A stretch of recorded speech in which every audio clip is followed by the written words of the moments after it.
Do you think it's ever acceptable to get drunk? No, it's not acceptable to get drunk, I don't think. I certainly don't think it's acceptable to drink in an irresponsible way. Because the people we're speaking to this week as part of Britain Over the Limit are saying to us they do go out from time to time to drink, to get drunk with the intention of getting drunk. It's a problem. I think there's two big things that we invest in. One is we need to shift attitudes to make drunken behaviour socially unacceptable. And the second one is to raise awareness so that when people do drink too much, particularly over a sustained period of time, then they understand the consequences and the damage they could be doing to their health. But it seems that attitudes aren't shifting. It's not working, Andrew.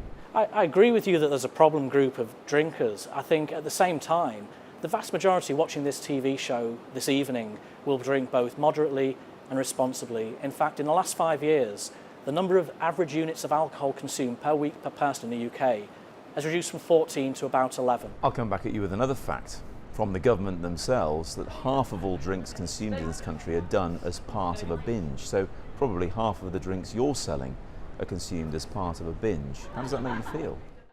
I guess it makes me highly resolved to get after a programme to make a reduction in that area. And what I mean by that, I was watching your Monday night programme. Can you imagine, under the heading of changing attitudes towards drunken behaviour, can you imagine a social environment whereby the ladies in that Liverpool street were embarrassed and shameful the next day when they observed their behaviour from the footage that you showed?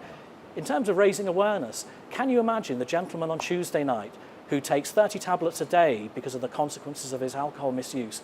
I don't think he would have done that if he had a high level of awareness of the damage that he was doing to his body when he was drinking to excess. You do advertise a lot here. What is your advertising budget, can you say? Well, we advertise competitively within the marketplace. I certainly, wouldn't put an exact number on it. And you target it at the over 18s, obviously.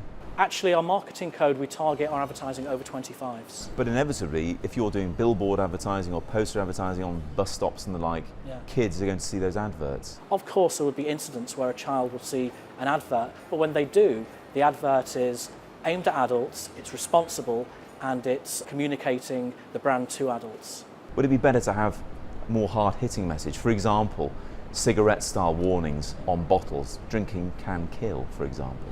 Alcohol consumption in the UK is down by 16% over the last 5 years. But Andrew, sorry to interrupt, how do we then explain that paramedics are sometimes spending all their time, every call they make overnight is alcohol-related?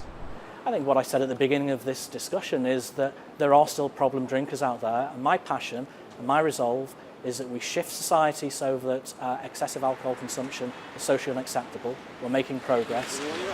What is your stance on the minimum pricing of alcohol per unit, or not selling it below cost? Yeah, we don't think it will work. There isn't a data point in the world that says that stamping up the price and on alcohol makes a difference. Medical experts, professors, they think that minimum pricing would make a difference. It's very basic. If you're a problem drinker, you pick the cheapest drinks. If they're more expensive, you can buy fewer.